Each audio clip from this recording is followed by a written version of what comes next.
The unsurpassed, penetrating, and perfect truth is seldom met with even in 100,000 myriad kalpas. Now we can see and hear it. We can remember and accept it. I vow to make the Buddha's truth one with myself. Sitting upright, be fully present. Be here now.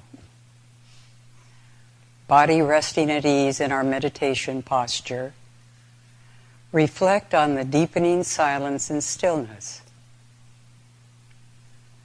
Allow the thoughts and things within to arise, and then let them pass through without grasping or pushing away. Dwell within the joyful stillness of being at ease, and as Dogen would say, expressing our inherent Buddha nature as we sit in our meditation posture. In this quiet, I invite you to listen without judgments, ideas, or opinions to the words expressed about Dogen and his Dharma. I'll allow them to wash through you, listening without being picky or choosy, sitting quietly and balanced in a world that so often appears out of balance. And above all, smile. Before I start the talk I was going to do, I would like to say just a few things about Dogen, impressions I received over these last 6 or 8 months in reading various things that he wrote or was translated, and just as a foundation for what I'll be talking about. One of the things that came to my mind about Dogen was that he was a very young man, 27 when he came back to Japan. And in his writings, his deep experience of waking up showed very clearly to me. There was enthusiasm and wanting everybody to convert to Buddhism on some level, though he never said it in that way. But he was very enthusiastic about it. And I found in much of his writings much playfulness, humor, and a lot of joy. Even though he was bringing the Buddha Dharma to Japan to reinvigorate the practice there for those who lived there. So that all being said, I'd like that to underlay a lot of the words that I'm going to be speaking. These are just thoughts and ideas others, including myself in some instances, had about Dogen and his writings. So these are some thoughts on Dogen by various teachers and translators. The current interest in Dogen, some say, comes from the power of his writings as poetic texts that yield subtle philosophic and spiritual truths. I think that what he wrote is looked at as philosophical by those who view Buddhism as a philosophy and not a religious practice or a spiritual practice. He is and has been seen to have important things to say about Buddhist training, both how one should think about it and how one should put it into practice. His Shobogenzo essays appear to be quite philosophical, according to some, and yet these long essays can make it more difficult for people to actually feel the person of Dogen. Interestingly, there are shorter talks in the Eihei Koroku, and these were given to monks at Eiheiji after that temple was built. And it was given in a more formal style. Paradoxically, they reveal Dogen's personality more. You find more humor, directness, and just a sense of a monk training his disciples. In the short pieces, you get to see his teaching styles and his wit. his playfulness, and his sentiment. And it gives more of a sense of him as a human being.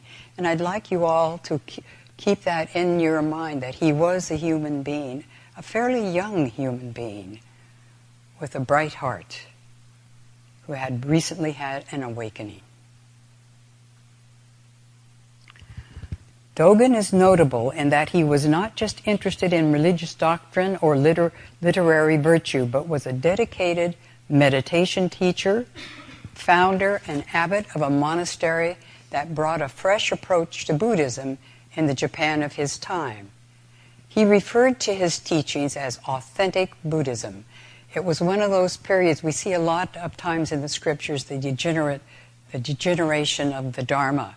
And his idea or his thought was to bring this authentic Buddhism that he picked up in China to Japan to reinvigorate it and enliven it and bring back the joy and the directness and the beauty of converting our karma so that we can transcend the suffering and dissatisfaction that we're experiencing.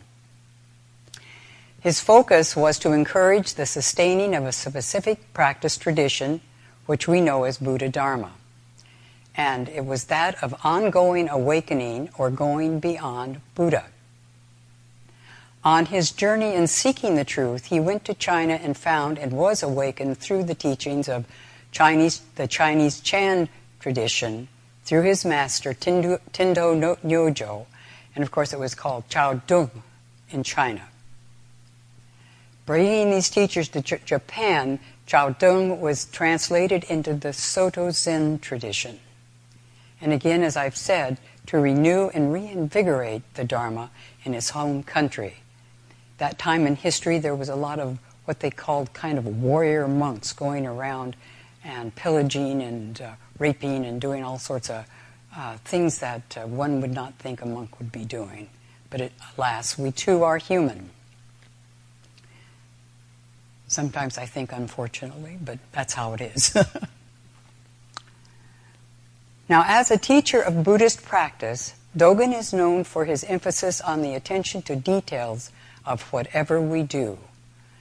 Like when you come to the hall or go into your home, many of you I know have the practice, taking your shoes off and putting them straight by the door. This was his emphasis, as far as I took from this, was his emphasis on mindfulness training, though it's not called that. And he also had a particular approach to meditation in which the practitioner is encouraged to cast off body and mind, abandon efforts to make a Buddha, and just sit as the embodiment of Buddha. What made Dogen a good teacher was that he was a good student. He combined radical thought with the poignancy of a spiritual disciple's journey.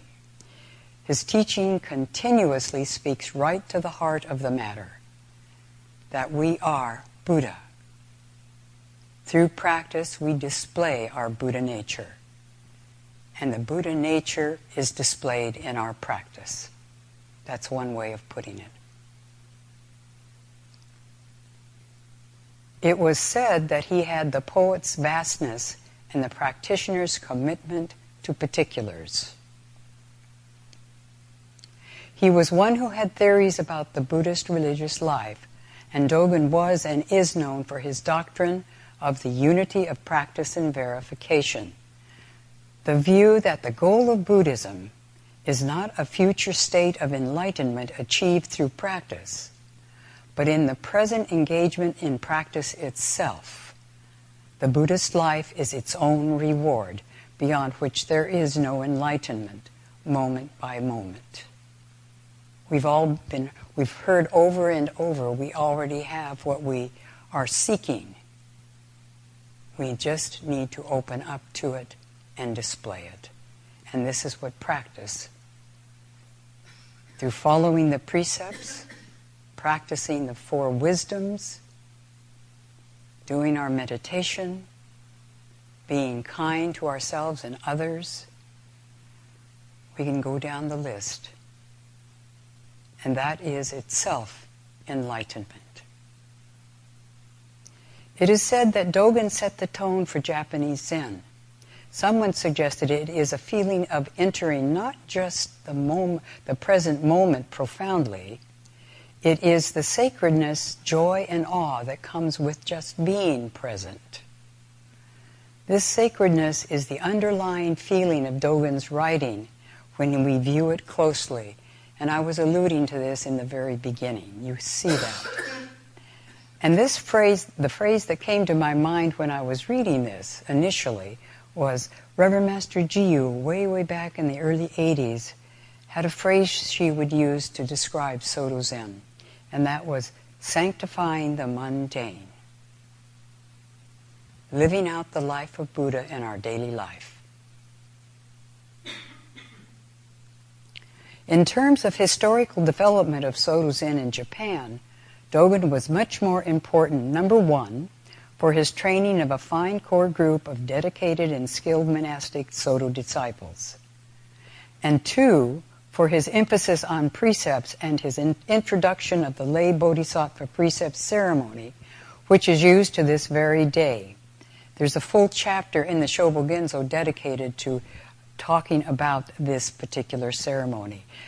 Chapter 83, Receiving the Precepts. While Dogen brought the Chinese Chan Chaodong teachings to Japan, it was Keizan Joken who popularized Soto Zen a few generations later. Keizan took the teaching to the countryside with the added beauty and dignity of ceremonial, which inspired and converted the farmers who tilled the land. To this day, Soto Zen is referred to as Farmer's Zen. Many of us have already heard that.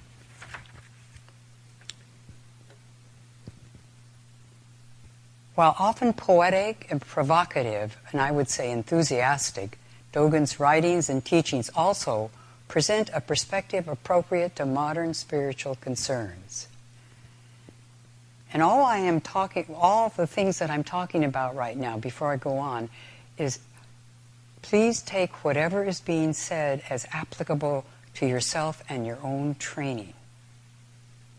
Because this is where Dogen's teaching is pointing us toward waking up, recognizing our own Buddha nature, and displaying it in every act and activity that we live throughout each day.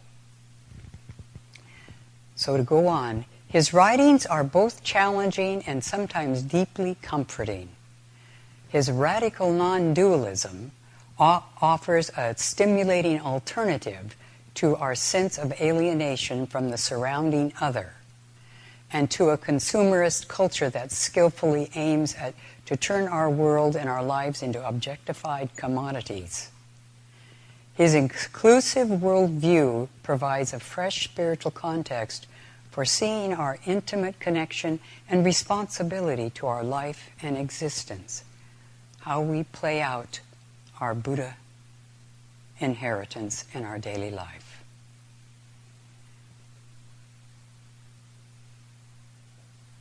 Some translators have written about the differences in translating Dogen, or difficulties in translating Dogen, which are inherent in the Japanese and Chinese languages, which his works are written. Often, subjects are not stated, pronouns are indefinite, and singular or plural is unspecified. Another main issue is how to include in English the ambiguities that are abundantly present in Chinese and Japanese. Multiple meanings of some Chinese characters and compounds. Often I would hear, when I was visiting here, Reverend Hubert talking about many of these difficulties as he was working with his translation of Shobogenzo. Also, Dogen plays with language. I think many of us have read his works and wondering what on earth is going on. But there is this sense he's playing with language, and it was central to who he was and how he taught. We can become quite confused, and when we try to understand it in the usual rationalistic way, we can find ourselves walking down a back alley and not knowing how to get out of it. Some have said he intentionally deconstructed or was deconstructing language. He often comments on traditional koans and sutras in a way that unpacks dualistic habits of how we view things. It helps us to see through the ways we get caught by our usual thinking. Some of his sentences, the point of Dogen's language is not that it is illogical or nonsensical, rather he is using the old koan stories from China to show deeper experience more fully, not to be looking at it as this or this opposed to that, but to actually experience the present moment more fully. Some of his sentences may seem unnecessarily long and complex. Many teachers and those who translate Dogen believe that all of Dogen's seemingly convoluted sentences were completely necessary to the teaching he intended. He didn't want us to lose track of what he was trying to say and to keep our focus and attention on what he was doing. I saw that almost as a playful tool to keep us engaged. Here is an example, and I have to say this is fairly short in comparison to some you run across when reading the Shobo Genzo, but I think you will get the point. And sometimes you can hardly even hold your breath long enough to do it all. But it's saying something in particular in a way that he would like us to get and did not want to leave anything out. This is from a book called The Wholehearted Way, a teaching on Bendoa, the very first chapter, or the first discourse in the Shobo Genzo.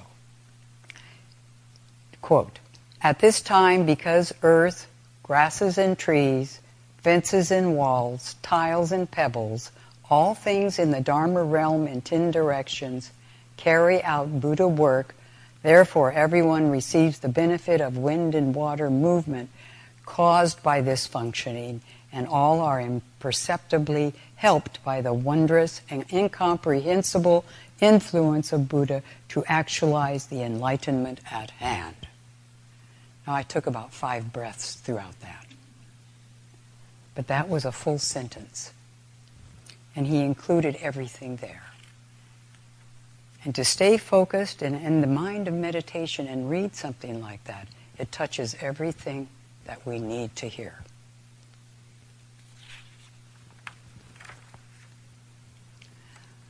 One of Dogen's purposes was and is to show us that the conventional, ordinary, taken for granted, dualistic way of thinking and looking at the world is actually the cause of our being bound, unsatisfied, and confused. He does not have to say that to us. Again, he demonstrates it through how he uses language. His language seems to be the undoing of language. Otherwise, what he is teaching is way beyond anything that we can say. And at some point we begin to drop that and just rest right in to that which is. Some recommend that how to become acquainted with Dogen is to read his teachings as if listening to a symphony, or if you like opera, you could use that as a metaphor, or to let it wash over you like water. That is, instead of trying to get some kind of understanding, play and be inspired as you sit with his writings and his teachings. And a good sense of humor is very helpful. Now, I was speaking about, here's some thoughts on meditation. Dogen teaches that meditation is not a practice for future realization. It is a celebration, a ceremony, a display of the awesome presence of the moment. It is a way of expressing something much deeper, of enacting it right now.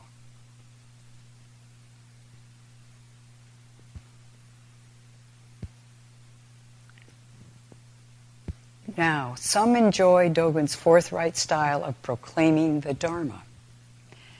He does not follow what we might consider conventional logic, but his mind appears to work and play creatively in the connections he makes in order to express and declare the reality of awakening. You learn to appreciate his playfulness and joy in simply expounding and expressing the Dharma, radically going beyond any dualism his students might be caught in. He plays freely with his material to proclaim his own deeply experiential sense of the teachings. And that is obvious as you read him. And they're expressions of wisdom, compassion, kindness, and tenderness. Now, Dogen has been given credit with this saying. I think many of us have heard it, and that is, my life has been one continuous mistake. For a lot of us, this would be a very liberating thought, because there truly is no escaping mistakes. It is extremely important in practice not to be afraid of making mistakes. We can never learn or clarify anything if we don't make those mistakes. Our training and practice is not about perfectionism. This is true of any art or craft one could take on, and especially that which is all-encompassing as one's spiritual life. That particular line reminds me of Reverend Master Jiyu years ago did a beautiful introduction to practice on tape called The Art of Meditation. I think it's still around and available here at the monastery, if anybody would be interested. But calling our practice an art, which is something that we refine and do on a regular basis every day and dedicate ourselves to, I think is quite appropriate. We can say that we learned from our mistakes, but the attitude of just being open to the reality of the mistake in front of us and witnessing mistake upon mistake, and then being willing to meet, engage, assess, and celebrate the mistake is part of our ongoing practice of waking up. It's all part of it.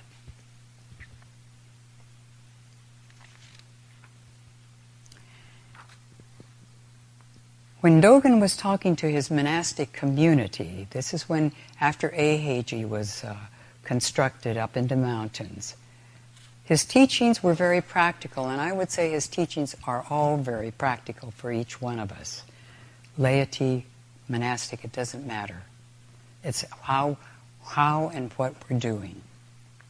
The point of this was to encourage expression of awareness throughout all of our activities, and these were those that he was speaking to at the time.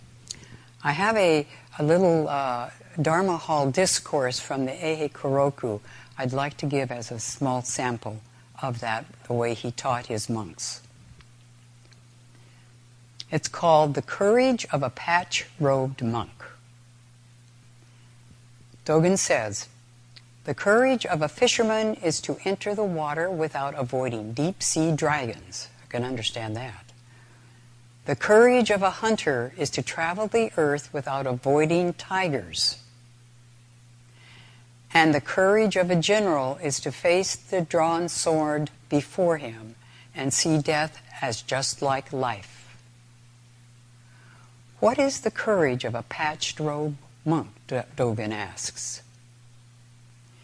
And he pauses for a few minutes, then says,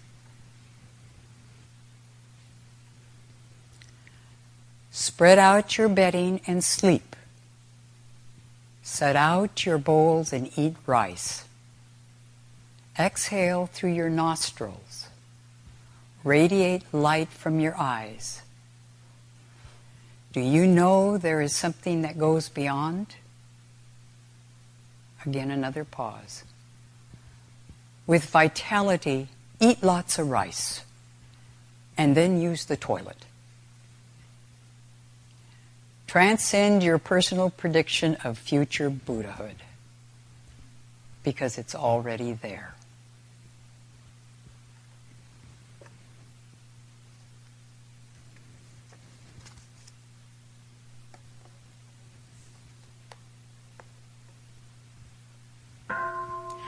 Homage to all the Buddhas in all worlds.